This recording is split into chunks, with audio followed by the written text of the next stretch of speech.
well. And if someone takes them down, if somebody was to take the piss out of them, the grandiose narcissist, it would just be water off a duck's back. I don't care. Trump. Yep. Yeah, definitely grandiose narcissist, right? He's not got vulnerable narcissism in him. Right. Someone that's a vulnerable narcissist, everybody knows that friend that just can't not bring up the most recent brilliant thing they've done, but they know that if they poke them a little bit too hard, that it would really, really hurt.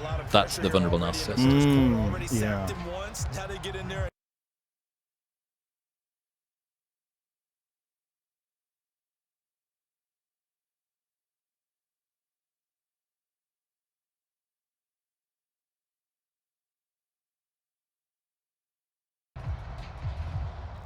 So after the incompletion on first, now 2nd and 10. They go play action with Hurts. And this throw a bit late as he couldn't reach back for it. I didn't like the look of that play right from the beginning. I thought he should have seen the coverage that was there, tried to force it in. That one, he's fortunate, just fell incomplete.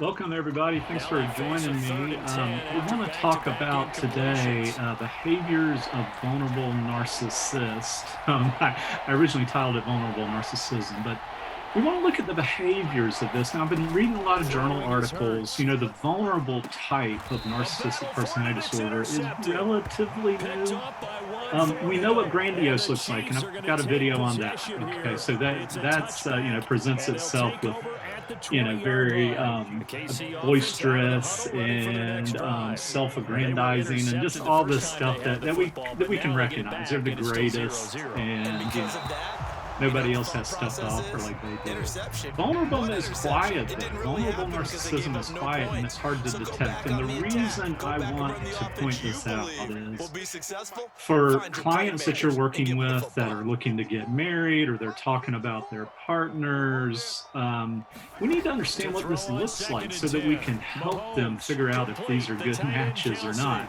I do want to mention something in case I forget, is that there is a thing. Okay, you don't see it in the academic literature, but there's videos out there about narcissists kind of pairing up or being attracted to empaths. So this is another reason why a counselor should be very aware of this. There's a lot of counselors who are empaths, who feel very deeply or very intuitive, who are hyper considerate of others, feel others' pain, and these folks tend to be attracted to those. Okay, so not only do we need to know this for counselors, we need to know this for for our clients and counselors.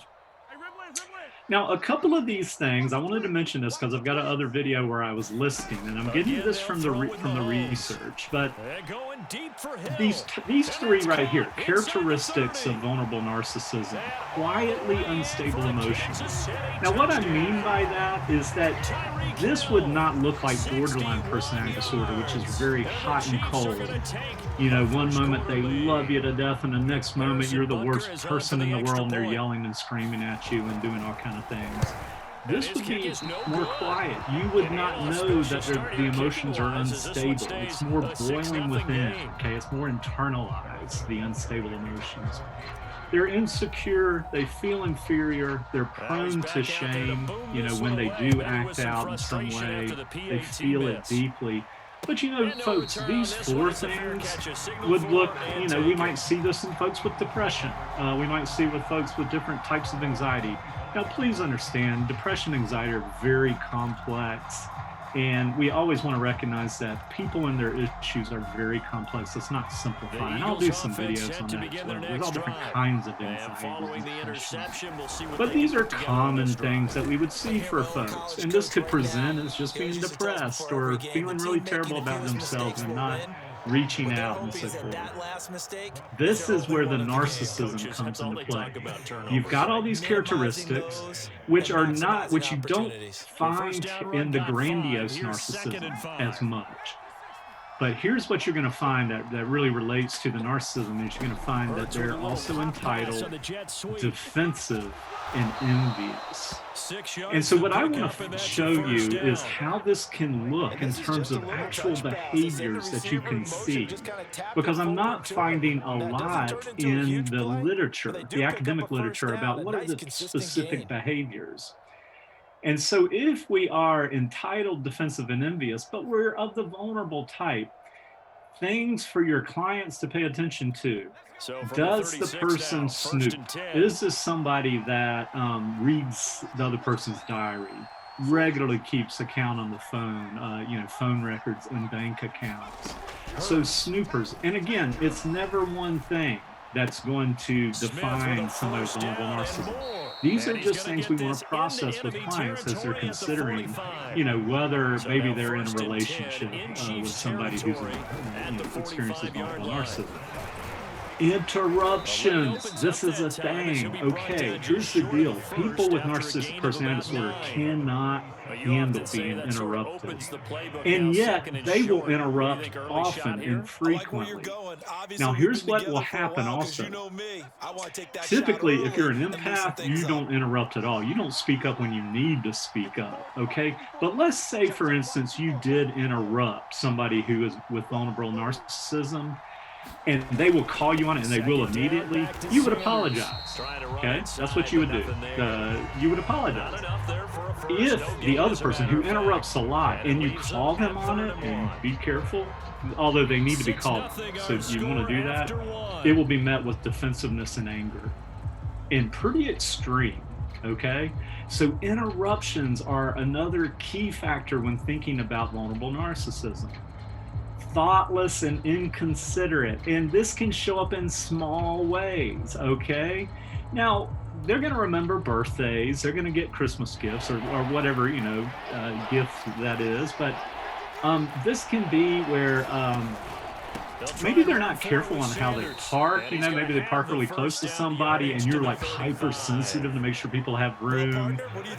Maybe if you're, they leave cabinet doors open, or they don't put on lids securely, or just little things like this. They just don't consider that other people are going to need to use these things, and that this could be problematic, where you might be very hypersensitive to that. Okay, so just kind of thoughtless and inconsiderate in small little ways. Okay, and if you point them out, be aware there's going to be defensiveness and anger. Now, we're all human. We all make mistakes. You will find, and this is a terrible term, but I'm going to use it, disproportionate revenge. We could also say disproportionate response to your foibles, to your mistakes. And this could literally be that, you were flirty at a party, with somebody. Because remember, the enviousness is there. And they wind up sleeping with somebody. I mean, you see what I'm talking about. That's a pretty broad example. Where, maybe you were a little flirty, but then they react in this disproportionate way to this. So that's just another thing to keep when we're looking at this checklist. Okay, I'm trying to be appropriate. Mind fudge. There will be a lot of small things happening, like if you point out that they went through the diary, or that they interrupt people in you, or that you point out they're leaving cabinets open and lids and all that kind of stuff. They will get angry, but as soon as you get angry, they will become very calm and a little condescending. Sometimes I've heard this called colloquially as a narcissistic supply. They want you to become angry, and when you become angry, they become just the sweetest person. And how could you possibly be angry at that? Oh my gosh, you're so overreacting.